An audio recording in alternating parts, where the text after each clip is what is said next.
నమస్కారం గురుగారు. ఓం శ్రీమాత్రే నమః. గురుగారు, ఈ జనవరి 31న అంటే శనివారం రోజు శని త్రయోదశి వస్తుందంట. సో ముఖ్యంగా చాలా రాశుల వారు శని ప్రభావం వల్ల బాధపడుతున్నారు. ఏలినాటి శని కొన్ని రాశుల వారికి ఉంది దాని ప్రభావం.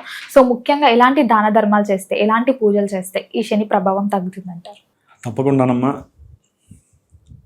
అందరికీ కూడా ఆ శని యొక్క అనుగ్రహం ఉండాలని ఓం నీలాంజన సమాభాసం రవిపుత్రం యమాగ్రజం ఛాయామార్తాండ సంభూతం తం నమామి శనేశ్చరం. శనిచరగ్రహ దేవతాయే నమః. శనిచరుడు అంటే శని అంటే మందంగా నడిచేవాడు శని భగవాను. ఒక్కొక్క రాశిలో 2.5 సంవత్సరాలు ఆయనే హయ్యెస్ట్. మిగతా గ్రహాలు సూర్యుడు 1 నెలకి, చంద్రుడు 2.5 రోజులకి, కుజుడు 45 రోజులకి, బుధ శుక్రులు 30 రోజులకి అలా కదులుతూ ఉంటారు. అంత చివరికి రాహువు కూడా 1.5 ఇయరే ఉంటాడు రాశిలో.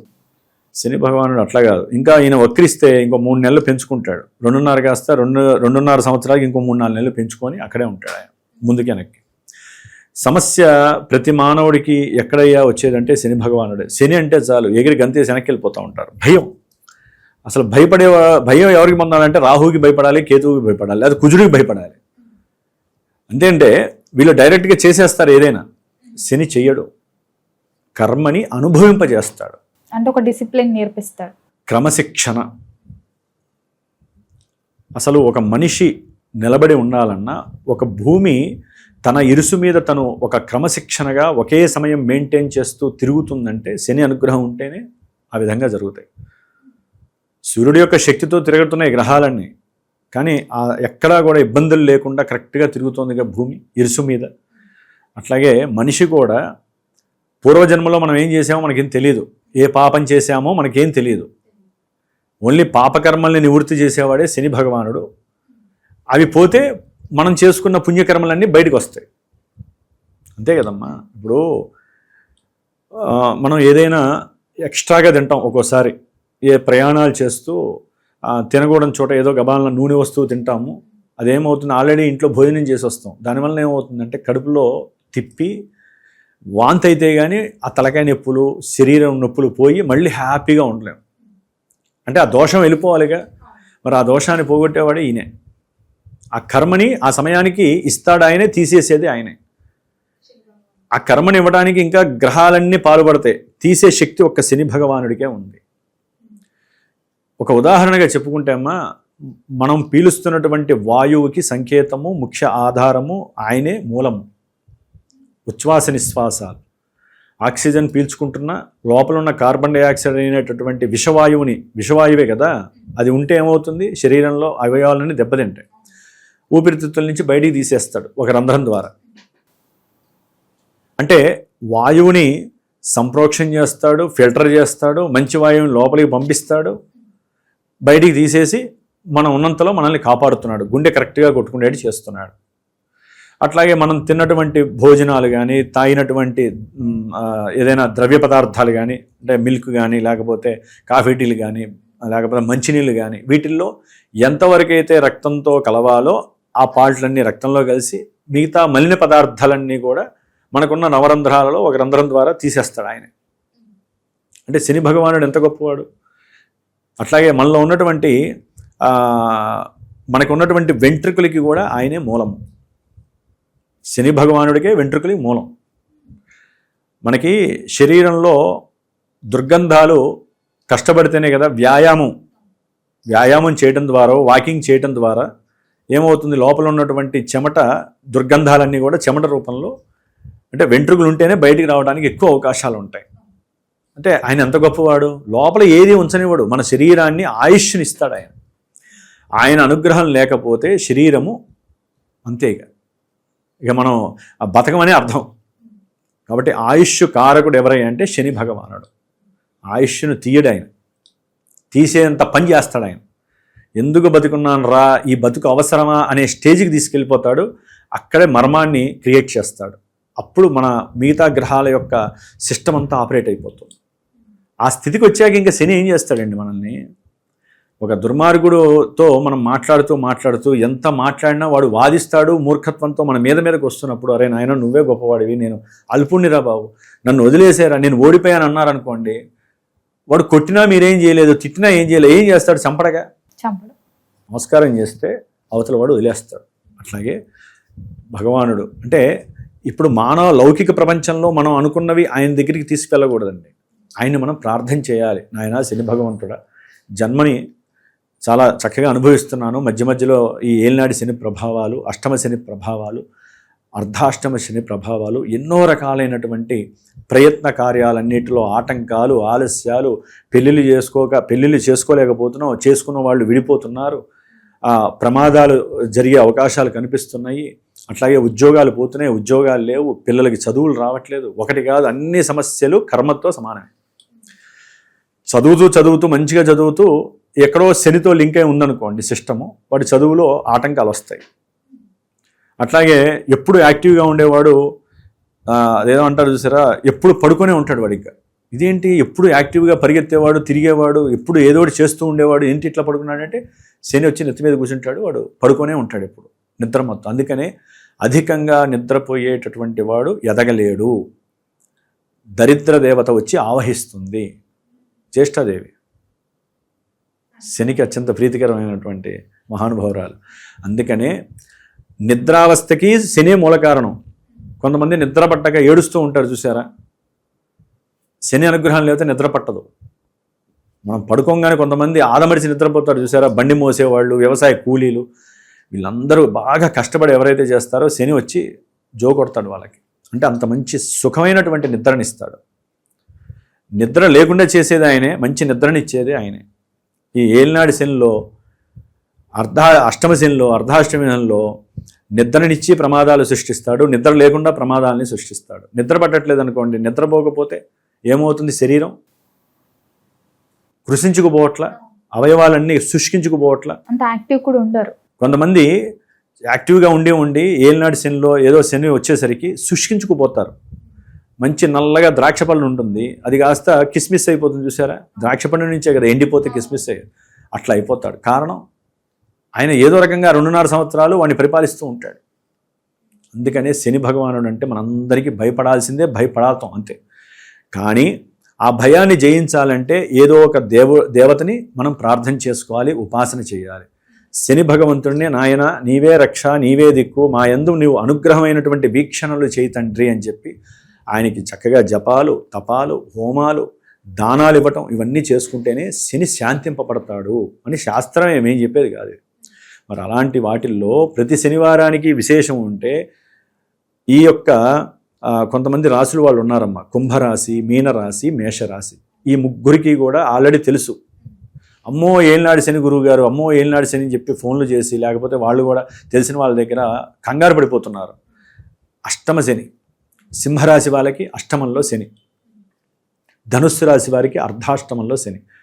వీళ్ళందరికీ ఆదాయము, శరీరము, ఆరోగ్యము, అప్పుల బాధ, ఉద్యోగాల సమస్య, నిద్రలేమి, అధికంగా నిద్రపోవటము, చేసే పని యందు సరైన శ్రద్ధ లేకపోవటము, తల్లి యొక్క అనారోగ్య సూచనలు, ప్రమాదాలు, వాహనాల్లో సమస్యలు, ఇల్లు కట్టే వాళ్ళకి ఇల్లు కట్టలేకపోవడం, ఆపేసేయటం, భూ వివాదాల్లో చిక్కుకోవటము, కొంతమంది డబ్బులు కట్టి స్థలాలకో ఇల్లులకో వాళ్ళు కనపడకుండా వెళ్ళిపోయి వీళ్ళు డబ్బులు నష్టపోవటము. అట్లాగే మృత్యు శని అంటారు, అష్టమ శని, రంధ్ర శని అంటారు.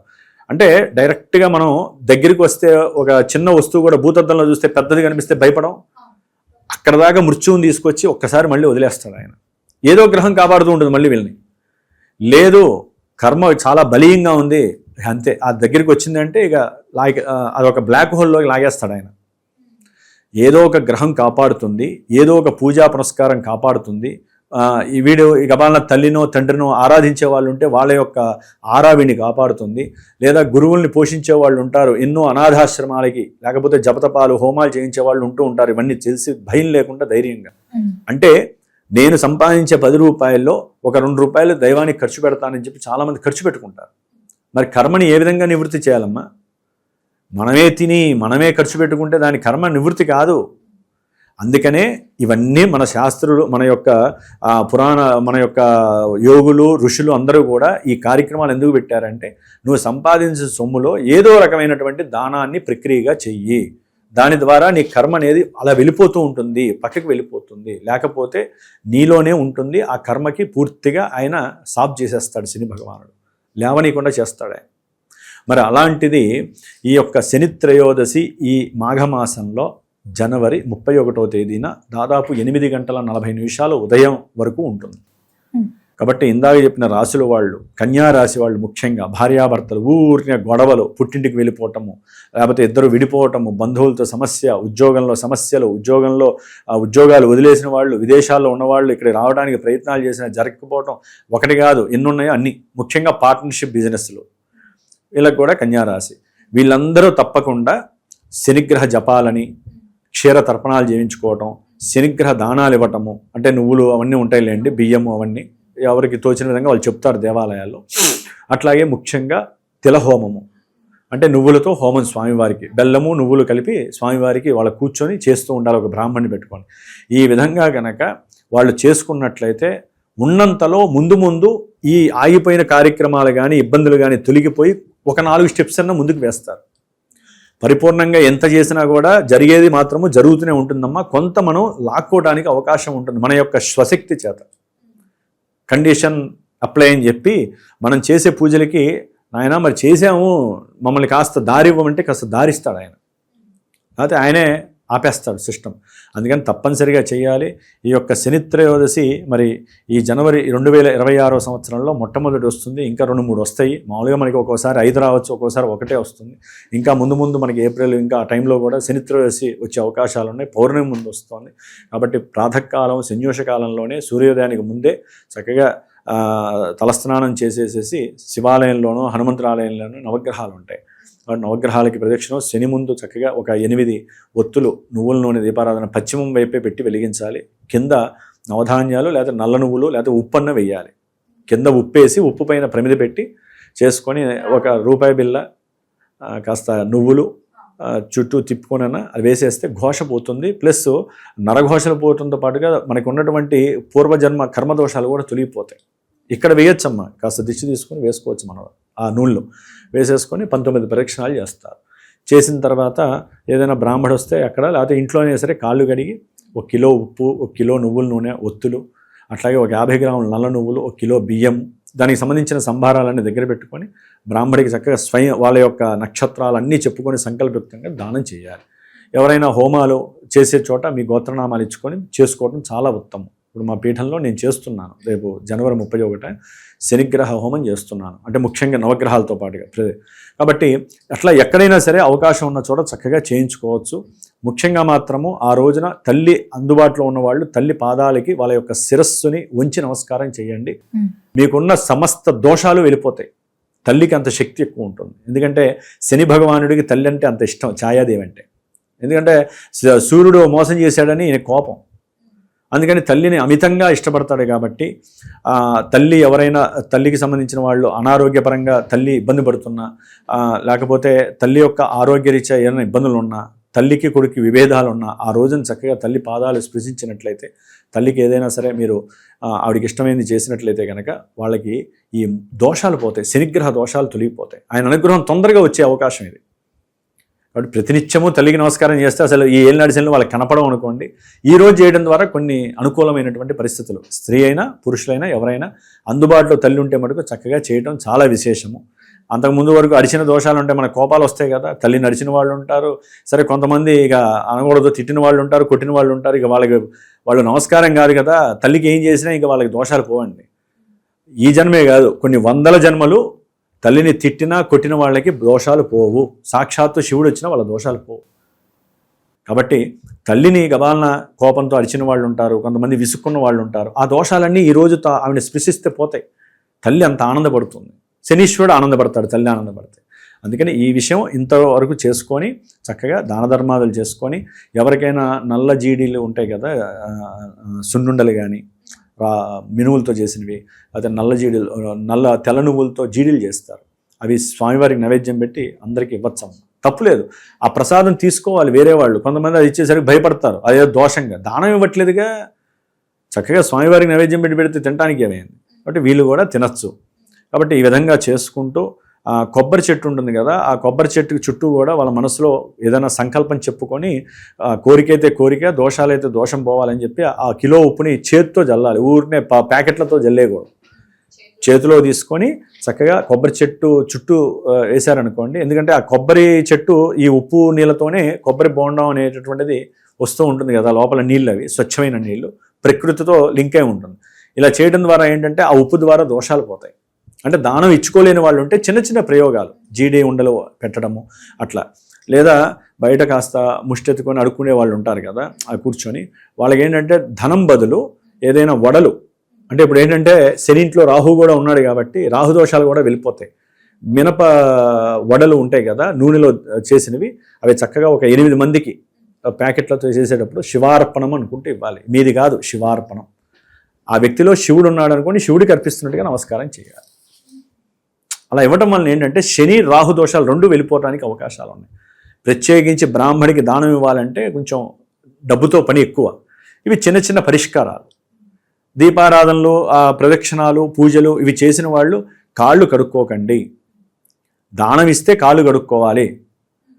దేవుడికి నవగ్రహాలకి ప్రదక్షిణాలు చేసిన తర్వాత హనుమంతుడికో శివుడికో రావి చెట్టుకో ప్రదక్షిణాలు చేసి డైరెక్ట్గా ఇంటికి వెళ్ళిపోండి. ఇంటికి వెళ్ళిన తర్వాత కూడా కాళ్ళు కడుక్కోకూడదు. గురుగారు, చాలా మంది నవగ్రహాల చుట్టూ తిరిగిన తర్వాత కాళ్ళు కడుక్కొని మళ్ళీ హనుమంతుడిని మొక్కడం కానీ శివుని మొక్కడం జరుగుతుంది, కానీ అలా చేయకూడదమ్మా. ఎప్పుడైతే దేవాలయానికి మనం బయట నుంచి వస్తామో అప్పుడు మాత్రమే కాళ్ళు కడుక్కోవాలి. కడుక్కొని ఆ నవగ్రహాలకి చక్కగా ప్రదక్షిణాలు చేసుకొని, దేవతలందరికీ ప్రదక్షిణాలు చేసుకొని, తీర్థం అవి తీసుకొని కాసేపు గుళ్ళో కూర్చొని చక్కగా ఇంటికి వెళ్ళిపోవాలి. డైరెక్ట్గా నవగ్రహాలకి ప్రదక్షిణాలు చేసి ఇంటికి వెళ్ళకూడదు. దేవతామూర్తులకి చేసే వెళ్ళాలి. అట్లా అని నవగ్రహాలకి ప్రదక్షిణాలు చేసి కాళ్ళు కడుక్కుంటే నవగ్రహ దేవతలు కదా, వాళ్ళ యొక్క పవర్ ఏముంటుంది మీకు? మీకున్న దోషాలన్నీ కూడా పోవటానికి వాళ్ళకి తిరుగుతున్నారు, భయంతో తిరగట్లేదు. మళ్ళీ దేవతలు ఎందుకు చేస్తారు? ఇది సమతుల్యం అయిపోతుంది దేవతలకి తిరగడం ద్వారా. వీళ్ళ ద్వారా వచ్చినటువంటి ఆరా అనేది ఇక నెగిటివ్ ఆరా ఉండదండి. నవగ్రహాలకి నెగిటివ్ ఆరా ఉండదు. మనకున్న దోషాలు పోగొడతారు ఆ గుళ్ళో వాళ్ళు ఉండి. ఆరాధిస్తూ ఉంటారు కదమ్మా దేవతల్ని. పైనుంచి వచ్చే కిరణాల వల్ల మనం అనుభవిస్తాం. మనం పెట్టుకున్నటువంటి గ్రహాలు, ఈ గ్రహాల యొక్క దీనివల్ల పూజలు చేస్తూ ఉంటాం కాబట్టి అక్కడ శక్తి ఉంటుంది. ఆ శక్తి ఏంటంటే పాజిటివ్గా ఉంటుంది, నెగిటివ్ ఉండదు. చాలామంది భయపడతారు, తెలియని విషయాలు ఇవన్నీ కూడా. కాబట్టి చక్కగా ఆ విధంగా చేసుకొని దేవతామూర్తులు చేసుకొని ఇంటికి వెళ్ళాలి. కాళ్ళు కడుక్కోకూడదు. ఒకవేళ ఎవరైనా బ్రాహ్మడికి కాళ్ళు కడిగి దానం ఇస్తే సాధ్యమైనంత వరకు కాళ్ళు, చేతులు, శిరస్సు తడి చేసుకుంటారే తప్ప దానం ఇస్తే శిరస్నానం చేయరు. సరే, కొంతమంది ఏదన్నా వాళ్ళకి ఫీలింగ్ ఉంటే శిరస్నానం చేసి దీపారాయణ చేసి బొట్టు పెట్టుకుంటే అయిపోతుంది అంత. ఈ విధంగా చేసుకుంటూ దశరథ శని ప్రోక్తమని ఉంటుంది. ఆ యొక్క నామాలని కానీ, లేకపోతే శనికి సంబంధించినటువంటి నామాలు కానీ, లేకపోతే ఓం శం శనయే నమః అనే మంత్రాన్ని జపించడం కానీ, తర్వాత ఈశ్వరాభిషేకం, స్వామివారికి అర్చన, ఎవరికి మన హనుమంతుల వారికి తమలపాకుతో కానీ సింధూరంతో కానీ అర్చన కనుక చేసినట్లయితే కనుక చాలా వరకు వీళ్ళకి నెగిటివ్ శక్తి పోయి కొంతన్న పాజిటివ్ వీళ్ళు ప్రిపేర్ చేసుకునే శక్తి శని భగవానుడు వెలిగిస్తారు.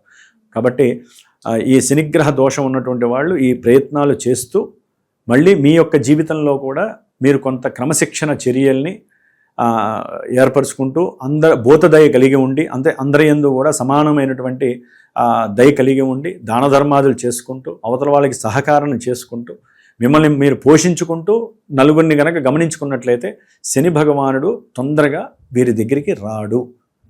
మనకు తెలియకుండానే ఏలినాడు శనులు వెళ్ళిపోతే అష్టమ శనులు వెళ్ళిపోతాయి. గురుగారు, మొత్తం మీద ఒక మంచి రోజుని ఎలా వినియోగించుకోవాలో తెలియజేసినందుకు ధన్యవాదాలు. ఓం శ్రీమాత్రే నమః.